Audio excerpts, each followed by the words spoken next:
কৃষ্ণচূড়া।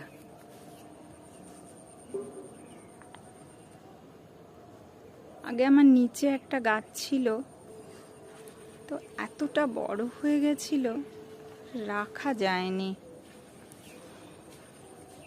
তারপর কৃষ্ণচূড়ার মানে ভীষণ বড় ভক্ত আমি, আমার খুব পছন্দের একটা ফুল। তাই ছাদে ওই 20 লিটার যে জলের পাত্রগুলো হয় না, তার মধ্যেই করেছি, মুখটা কেটে প্রতি বছর ছেটে দিই।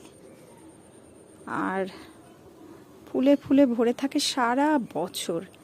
এখান থেকে আমি চারাও করেছি, ভাবছি নিচে একটা রাখবো। এটা ছাদে আছে,